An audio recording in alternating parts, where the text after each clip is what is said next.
Good morning everyone. Ito po ang inyong lingkod, si Pastor Ruel Camya po mula po dito sa Winnipeg, Manitoba, Canada para po sa ating pag-aaral ng salita ng Diyos ngayong umaga. Welcome po sa Tinig ng Pag-asa. Magandang umaga, Marjorie Almasar, Ate Telly Hernandez, Ate Nelly Ramos, Ate Betty and Kuya Nick Bautista, Nanay Neneng Sintos at Kuya Larry Montillano. Magandang umaga po at welcome po sa ating pag-aaral ngayong umaga. Sa araw pong ito, kagaya po ng aking naipangako noong nakaraang Friday, ipagpapatuloy po natin ang ating pong pag-aaral sa topic po na ito, how to improve our marriage or avoid divorce by saving your marriage. At noong nakaraang Friday, kung kayo po'y sumubaybay, ay marahil na nakita ninyo ang ilang paraan on how to improve our marriage. Ang talata po natin, ang sabi, two are better than one because they have good return for their labor. If either of them falls down, one can help the other up. But pity anyone who falls and has no one to help them up. Also, if two lie down together, they will keep warm. But how can one keep warm alone? Ang sabi po ng Mark 10:9, therefore what God has joined together, let no one separate. Iyan po ay prinsipyo ng pag-aasawa. At iyan po ay pinaalala sa atin ng mga talata para ma-improve ang ating pagsasama. Mahalaga raw ang dalawa. Mahalaga ang may asawa. Ito po'y plano ng Diyos at dinisenyo ng Diyos. Hindi po binigay ang pag-aasawa para pagaanin lang ang ating mga pamumuhay, kundi ito po'y bilang pagsunod sa disenyo ng Diyos na hindi mabuti sa isang lalaki ang nag-iisa. Kaya ang Diyos mismo ang gumawa ng kanyang makakasama. Well anyways, naniniwala po ako na merong mga taong hindi talaga itinadhana at hindi pinahintulutan ng Diyos na magkaroon ng asawa. Sabi kasi ni Apostol Pablo sa 1 Corinthians chapter 7, mas mainam sa lalaki ang wag nang mag-asawa sa kalagayan ng buhay ngayon. So, ibig sabihin ni Pablo, he is thinking of the economic situation. Mahirap nga naman.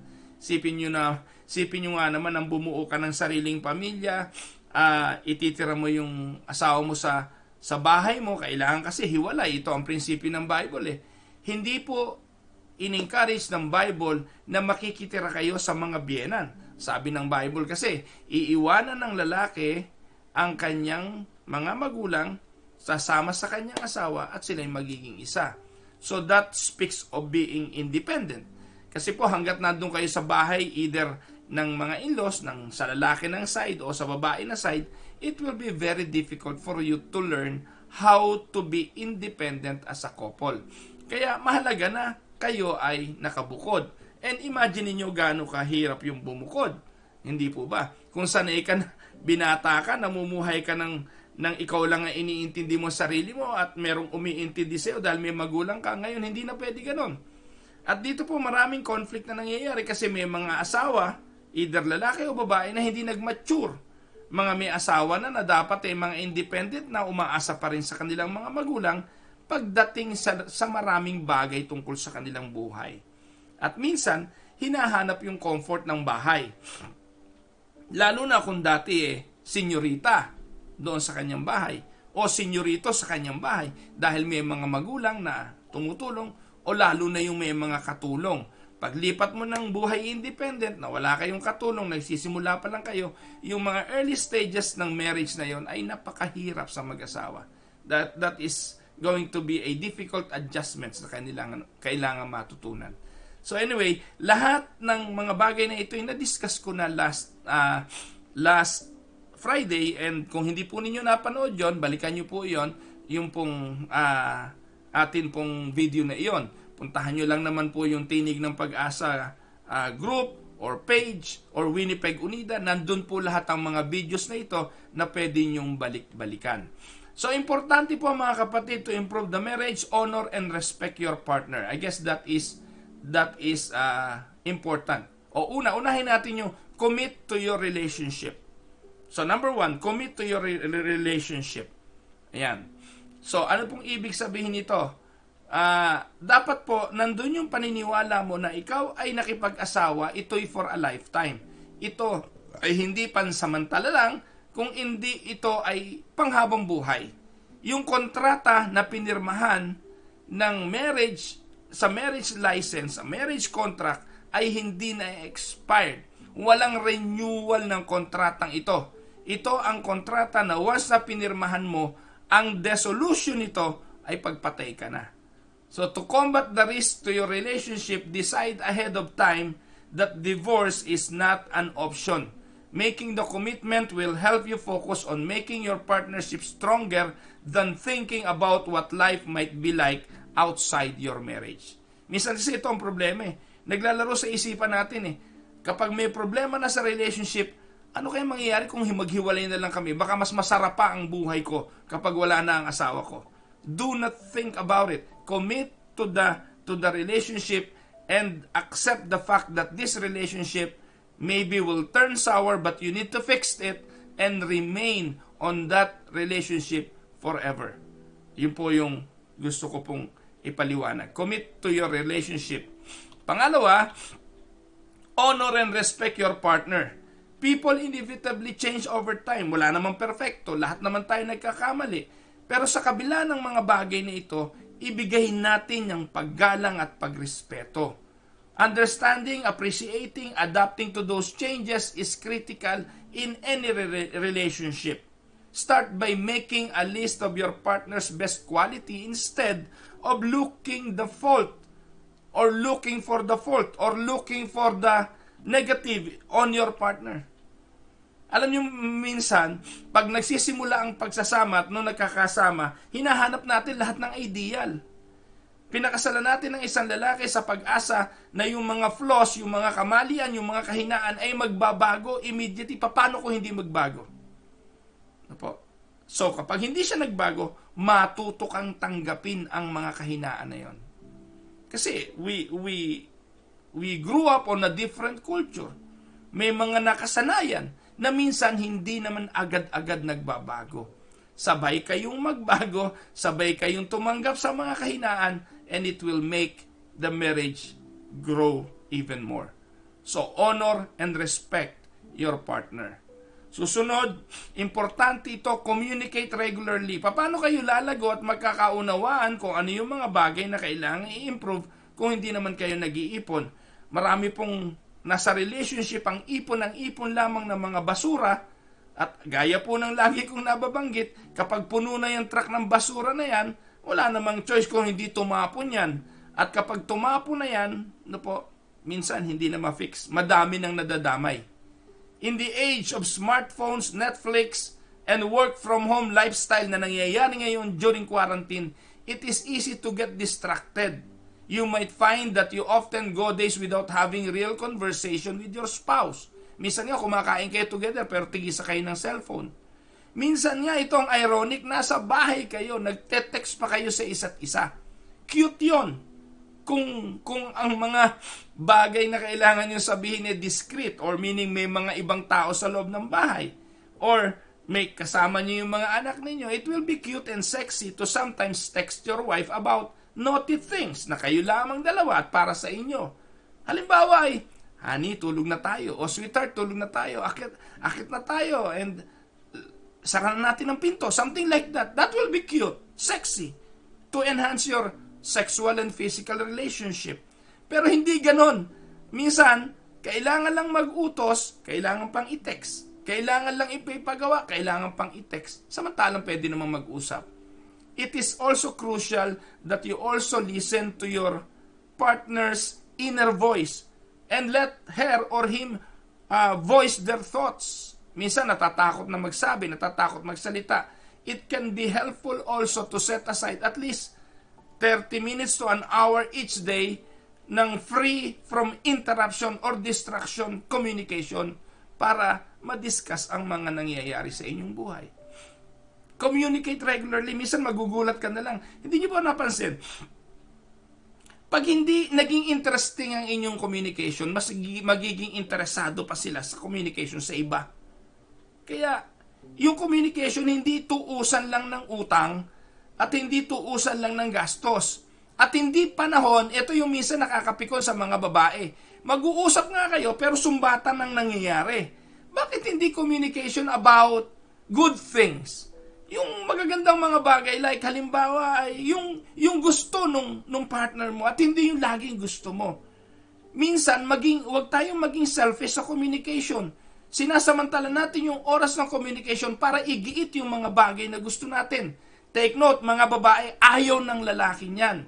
Minsan ang gusto ng mga babae, time to communicate, pero yung time to communicate ay panahon naman ng pag-i-insist ng kanilang mga gusto at ng mga bagay na gusto nilang ipilit sa relationship. Pag communication, kwentuhan na lang. Most of the time, nakakatulong ito.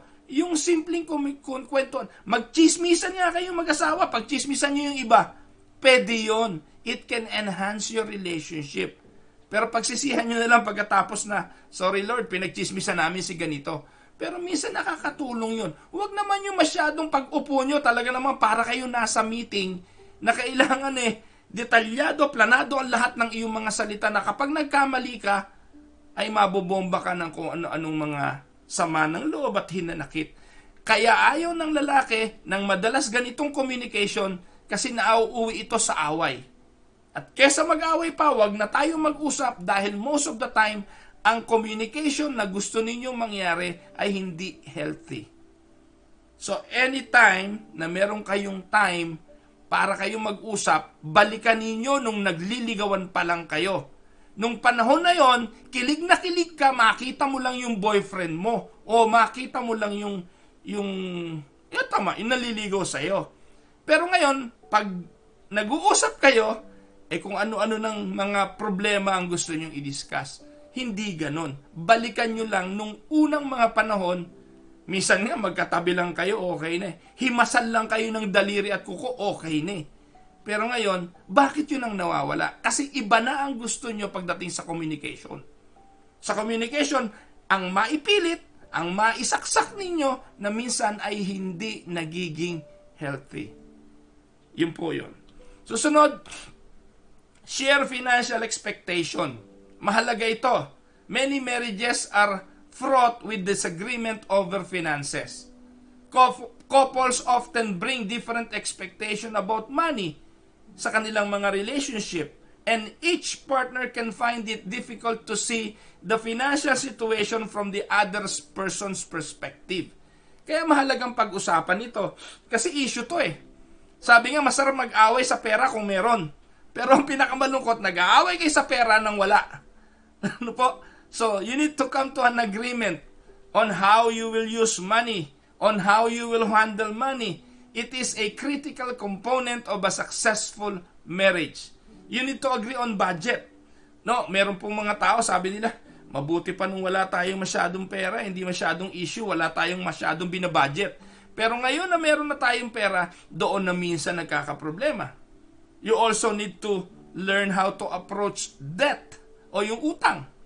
Minsan po, walang patumangga, hindi nalalaman ng babae, baon na pala sila sa utang, o hindi nalalaman ng lalaki na baon na pala sila sa utang.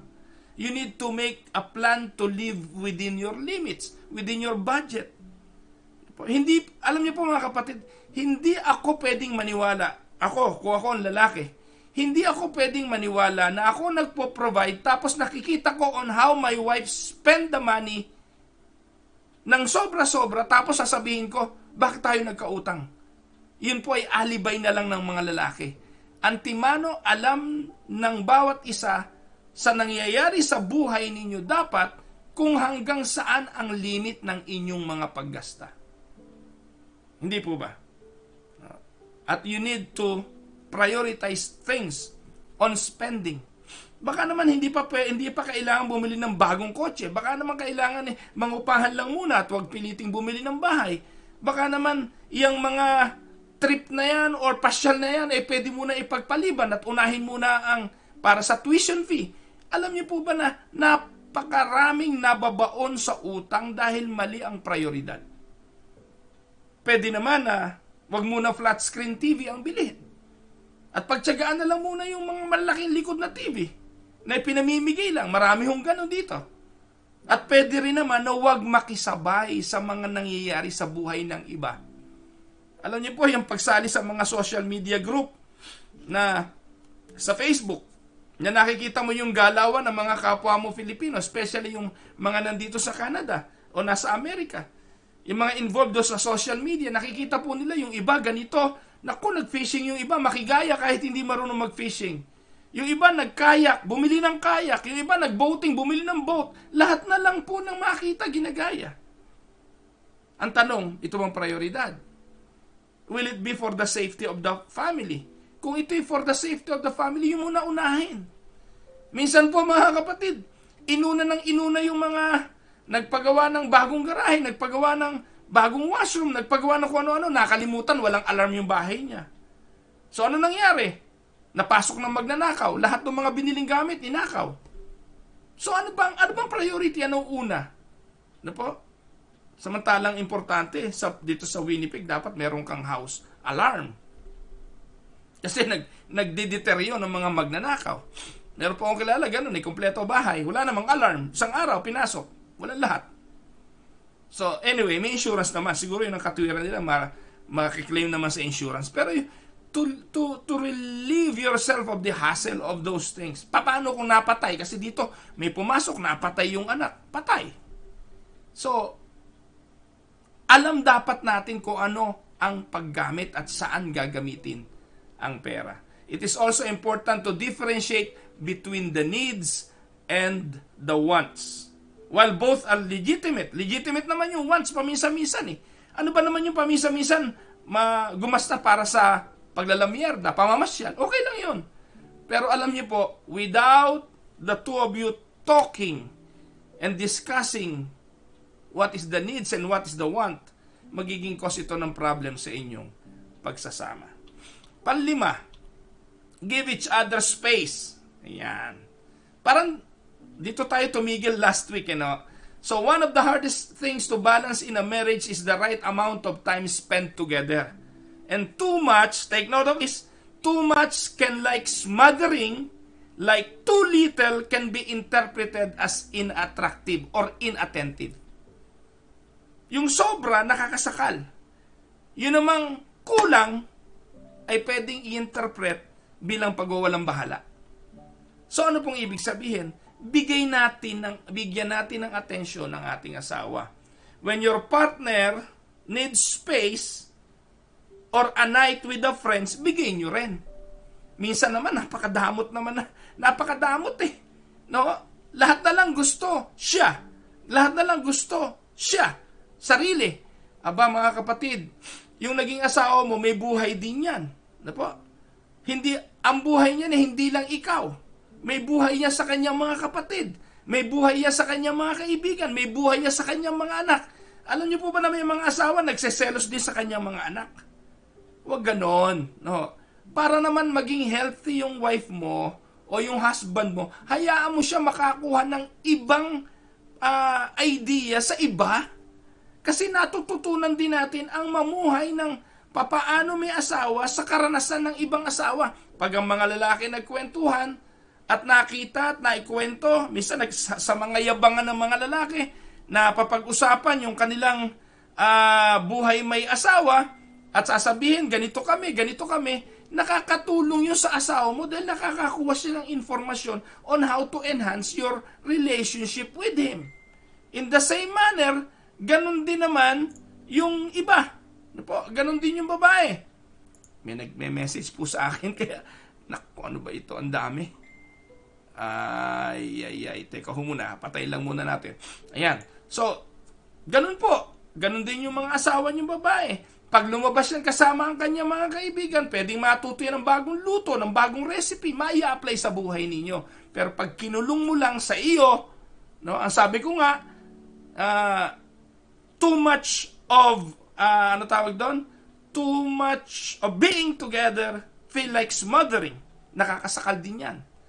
Pero kapag hindi mo naman pinapansin, ay nagiging pagpapabaya. So ano kailangan? Balanse.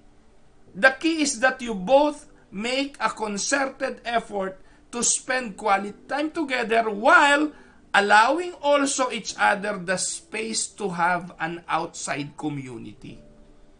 Hayaan mo magkaroon siya ng sarili niyang small group. Days night out. No? O yung panahon para sa makapag-fishing man lang yung asawa mo. O kaya ay magawa yung dati niyang hobby. Importante yun. Give each other space. Katwiran ng iba, bakit? Astronaut ka ba at kailangan mo ng space? No, biro lang po yun. Pero importante po yan dahil it will also enhance and help your marriage relationship. Nakakasakal din naman. Yung lahat na lang ng galaw ay kabuntot. No? Alam niyo po, yung lahat na lang na pupuntahan, lagi nakabuntot.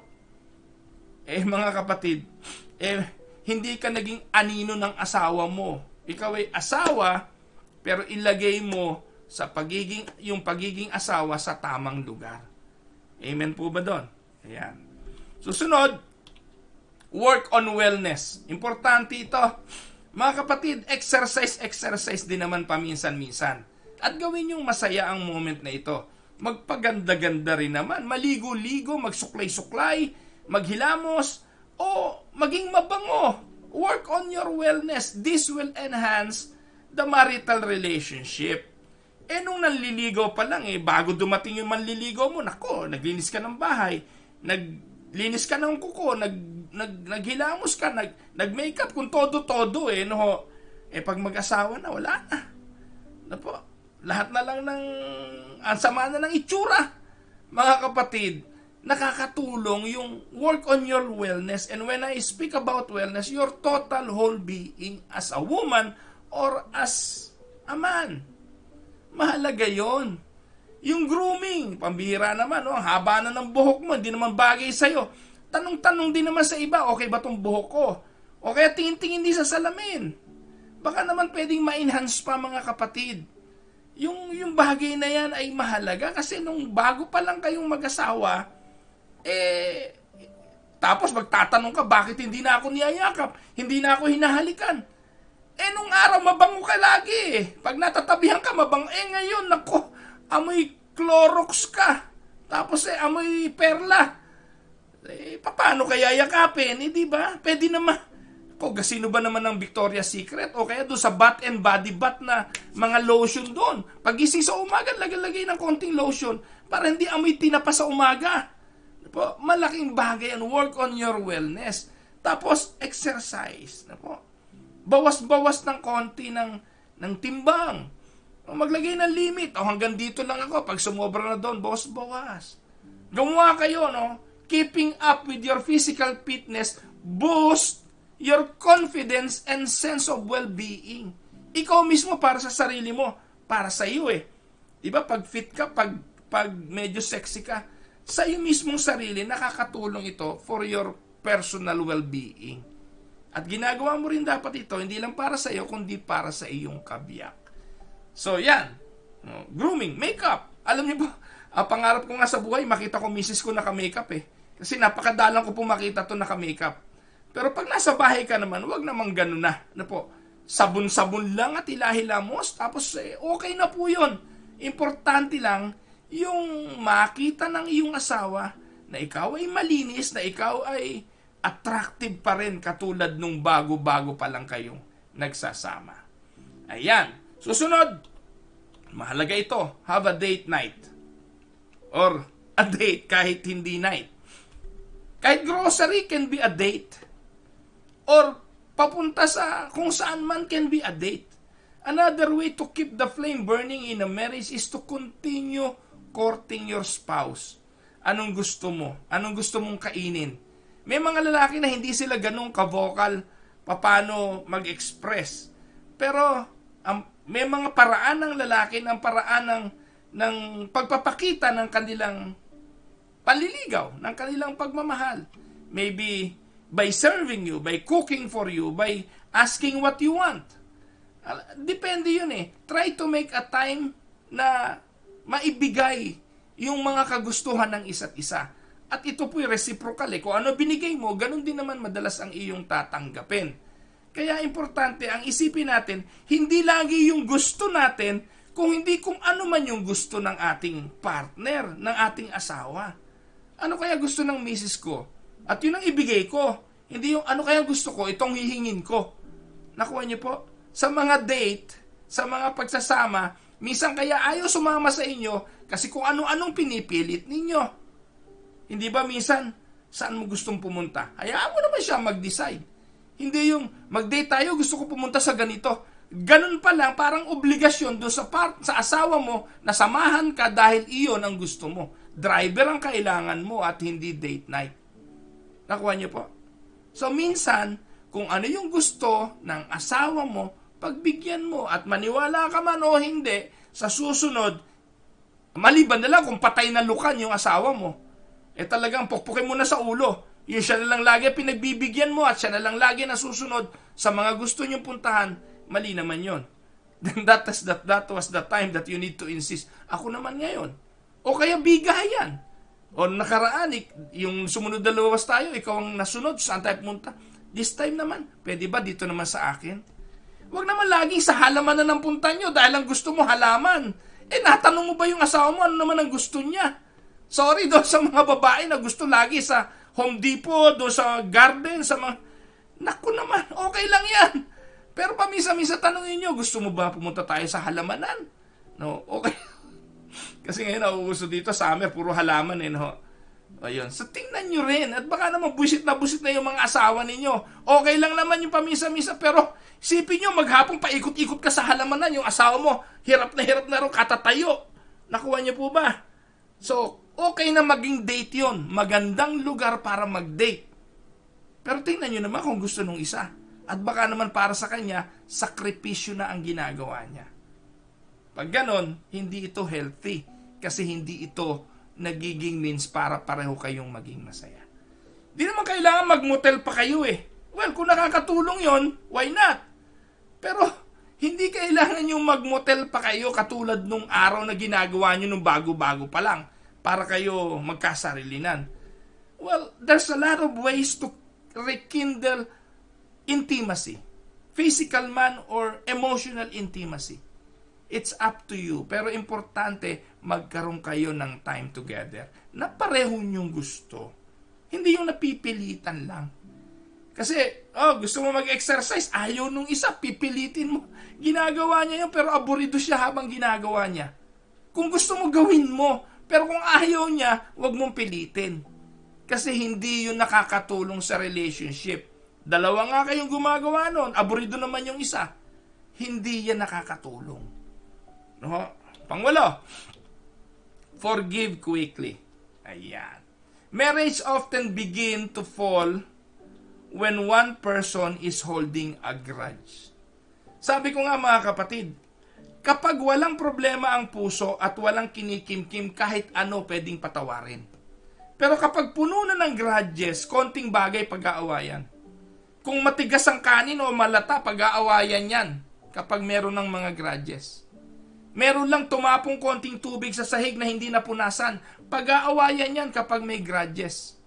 Kapag nangamoy ulam sa loob ng bahay dahil nagluto, hindi pinaandar ang vent, pag-aawayan yan kapag may grudges. Pagtatapon lang ng basura, pag-aawayan yan kapag may grudges. Konting ginasta na hindi ipinaalam, nakita sa credit card na merong ginasta, hindi ipinaalam, pag-aawayan yan kasi may grudges. Pero kung wala, lahat palampasan, hindi po ba? Kapag masaya, hindi yun pinapansin. Kaya wag paramihin. Wag pong dagdagan ng dagdagan ang sama ng loob. Kapag merong naging pagkakamali, i-discuss, magpatawaran. Hindi po ba?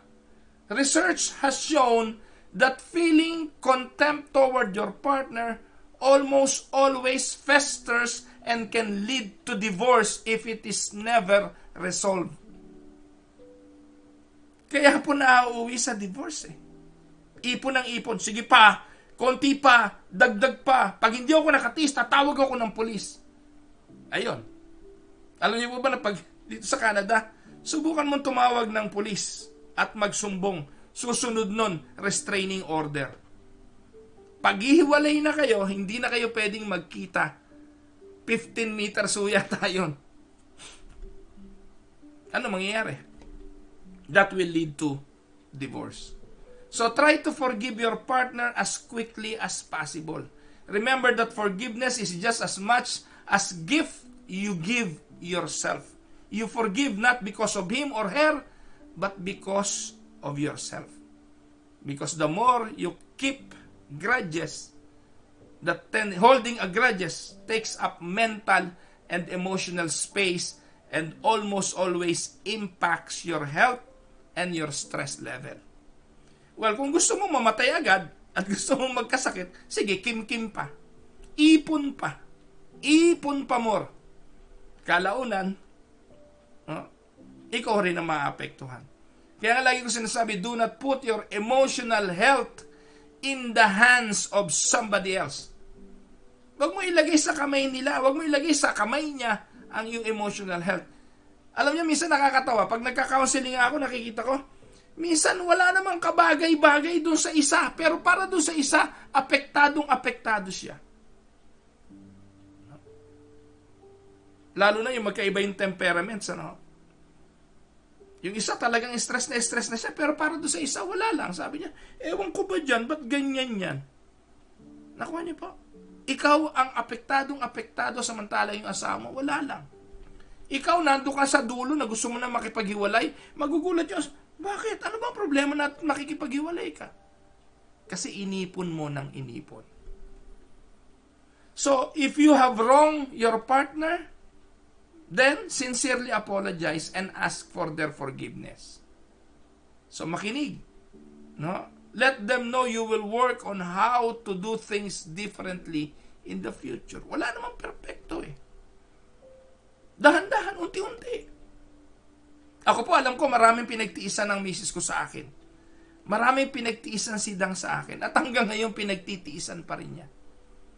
Pero kung walang pagpapatawaran, naku po, wala pong mangyayari. Pangsyam. Ba? Nawala yung ano? Yung isa po, don't try to control your partner. Ayan. Hindi ko po nailagay sa PowerPoint. Wag ko na, isusulat ko sana ngayon, wag na. So, yun po yung susunod. Don't try to control your partner. That is number 9. No? So, don't try to control your partner. In healthy marriages, both partners have mutual respect for one another and don't demand their own way. And this can mean different things to different couples. But there are some core tenets keep in mind. Number 1, paano dapat hindi i-control? Don't try to monitor or control each other. Alam niyo po mga kapatid, pikon ako doon sa mga nagkukwento sa akin yung babae. Pastor, ano ba naman yan? Yung umalis ako sa trabaho, ganito, bago makarating sa bahay, mga 15 minutes, late lang ako ng 5 minutes, galit na. Ako pag-aawayan nyo talaga yan, mga kapatid. Do not be a control freak. Alam niyo po, may kilala akong lalaki, matindi, pagdating ng asawa, aamuyin pa. Kung amoy bakal o kung amoy kumpanya o pinagtatrabahuhan, dahil kung hindi, pinagdududahan. Do not be a control freak. Do not monitor your wife or your husband. Pati ba naman mga cellphone? Alam niyo po, ang Facebook is a private property. Ito, madalas pagtanong Pastor, di ba dapat may access ako sa Facebook niya? Di gumawa ka sa sarili mong Facebook. Alam niyo po, pangit minsan, ito po, ayoko po nito Yung mag-asawa tayo, tapos Facebook natin parehas, hindi malaman kung sino nagte-text sa atin doon sa mga friends natin kasi parehas no? Iyon po ay dapat hindi pinakikialaman. Kasi may mga conversation ng mga magkakaibigan na para sa kanila na kapag ikaw na nakabasa ay hindi mo masasakyan dahil hindi ka kasama sa conversation, lalo na kung chat lang, ikasasama mo ng loob. Minsan yung inilike lang no? Minsan nilike lang si Ibana, nilagyan ng puso si Ibana Alawi, nagselos na. Ano ba naman yan? Si Ibana Alawi, nilalike mo. Ako, hindi mo nilalike. Maging kasing sexy ka ni Ibana at ilalike kita araw-araw. Gusto ko pang masaktan. Hindi ba? So, mga kapatid, walang pakialaman ng Facebook. Do not try to control or monitor your husband. Well, ako po, alam ng misis ko password ng cellphone ko. Pwede niyang dut-dutin ang cellphone ko anytime. Dahil wala naman ako itinatago doon. Pero, yung Facebook mo at Facebook niya, irespeto naman natin bilang mga pribadong parte ng ating mga buhay. Minsan, hindi ka na makaalis nang hindi kasama. Gusto mo lagi nang nakamonitor. Give your partner room to be the person they are. Kaya maraming mga lalaki hindi na na-reach yung kanilang potential. Dahil na-control na ng kanilang mga asawa. Merong mga lalaki gusto palang lumipat ng ibang karir. Dahil tingin niya, yun ang tamang karir para sa kanya. Pero sabi ng asawa, hoy, tumigil ka. Huwag ka nang lumipat dyan. Dito na tayo, sigurado na dito. Pero, ikaw yun eh. Karir mo yun eh. So, learn to collaborate on big decision. Kagaya ng spending money, like raising the children, okay lang yon. Pero when it comes to personal things, lalo na yung mga bagay na makapagpapasaya, hayaan nyo naman. Don't try to control them to what they think will make them who they are and will improve their own personal life. Let your spouse have the freedom to come and go without having to ask your permission.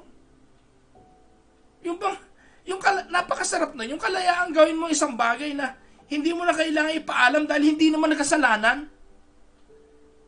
Yung kailangan gawin mo ang isang bagay na hindi mo na ipapaalam dahil hindi naman mali.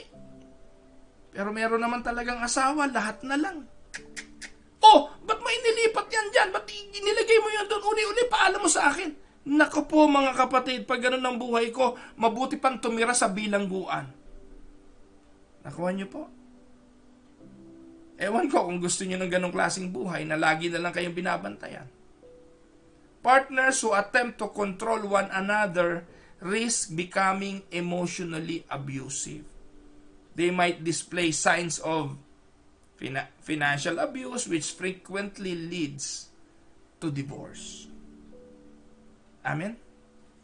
Now, panghuli, pansampuho ito, find help. Kapag dumating na kayo doon sa punto na talagang hindi nyo na alam ang gagawin, find help. If you're still having challenges in your marriage or you fear that divorce might be imminent, consider counseling or couples therapy. If you aren't sure where to look, start by checking some church website or pastors. Alam niyo po na isang araw meron ako kinaunseling. Ang unang tanong sa akin nung nagpapakounsel, magkano po ang bayad? Alam niyo po, napanako po ako eh. Kasi po, alam niyo naman talaga rito, mahal ang bayad niya sa mga ganyan eh. Pero alam niyo po mga kapatid, meron din naman na nagmamalasakit na ang layunin lang ay tumulong. Nang walang bayad. Nang hindi naniningil. Alam niyo po, kinumusta ko po yung kinounsel ko last Thursday. Kumusta na kayo? Sabi po niya, we're still working on it, but we're okay. Diba ang sarap? Yung po bayad na eh. Para sa akin po, yung mga ganun, bayad na eh. Yung magtagumpay lang po yung mag-asawa, wag lang talaga humantong sa paghiwalay, maging maayos lang. Napakasarap sa pakiramdam. Now, kayo man, maaaring dumating na kayo doon sa punto na talaga parang gusto nyo nang kumalas. Humanap muna kayo ng tulong. Huwag nyo i-shoutout sa Facebook. Huwag kayong pumunta kay Tulfo. Si Tulfo, pagdating sa pag-aasawa, walang kwenta. Bias yan, bias. Kung sino nagsusumbong, yun ang kakampin yan. Kaya huwag kay Tulfo, naka-broadcast kayo sa buong mundo. Laruan kayo ni Tulfo para siya yumaman pa na yumaman para sa kanyang channel. Well, kung mga child custody at magkahiwalay na kayo, pwede nga doon. O kaya child support. Pero kung para lang pagkasunduin kayo, huwag kay Tulfo. Hindi siya ang sagot. Hindi nyo kakampi si Tulfo. Laruan niya kayo. Kaya kung gusto mo pang isa ibang marriage mo, pumunta ka doon sa tutulong talaga sa inyo at hindi ka i-broadcast sa telebisyon. Nanonood din kasi ako ng Tulfo. Minsan nakakabuisit panoorin dahil sa antimano eh. Hindi naman niya na-analyze. Noon lang niya nalalaman kung ano ang nangyayari. Pagdating ng kwento sa kanya, kakampi niya na yun, kaaway niya na yung isa. Tapos kalaunan, mapapaso siya, kinabukasan babawi. Mali yun, na-broadcast ka na sa buong mundo. Kaya kung gusto nyo ng tulong, humanap kayo sa reliable na mapupuntahan sa tulong. Common friends, ninong at ninang. Kaya nga kinuha nyo yung mga ninong at ninang na yan eh. Ngayon, kung ang kinuha nyo ninang, hiwalay din sa asawa, ano papayo niya sa inyo? Kaya nga, kailangan kumuha kayo ng ninong at ninang na merong magandang reputasyon sa pagsasama na makakatulong sa inyo at magiging gabay ninyo. Si Mayor ang kinuha mo ninong, hindi ka naman kilala. O kaya si Congressman. Kaya uli-uli, kukuha kayo ng mga ninong sa kasal, yung magiging kaagapay ninyo sa inyong relasyon bilang mag-asawa. Ayan, mga kapatid. Napahaba na naman tayo, pero natapos po natin yung ating pag-aaral at iyan po ang mga ways to improve your partnership as a couple.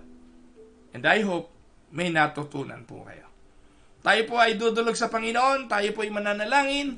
Idudulog po natin sa Panginoon ang mga panalangin ng bawat isa. Nakita ko po si Mimi, meron siyang ipinagpe-pray, hindi ko po masyadong nabasa, lumampas na po. Isama po natin sa prayer yung kanya yatang biyena, yung nanay po ni Enoch, na nanonood daw po ngayon sa Amerika. Ayan, nanay po ni Enoch, Silya, magandang umaga po sa inyo. Pagpalain po kayo ng Panginoon at pag-pray po natin yung ating mga kapatid na dumadaan sa mga pagsubok ng buhay, yun pong mga naapektuhan ng COVID. Sabi ni Ate Tess Asturias, sama niyo po sana panalangin ng kapatid ko na nasa Saudi, nag-positive po siya sa COVID. Ayan, opo, Ate Tess, ipapanalangin po natin at sana po ay makarecover po ang inyong kapatid. Dalangin natin ng kalakasan para sa kanya. Ayan, so yan, binabasa ko po yung mga comment ninyo, tinitingnan ko po kung may mga prayer request. Si Joyce Alvarez, na nasa hospital ngayon, sama natin, prayer request ni Marjorie Almasar.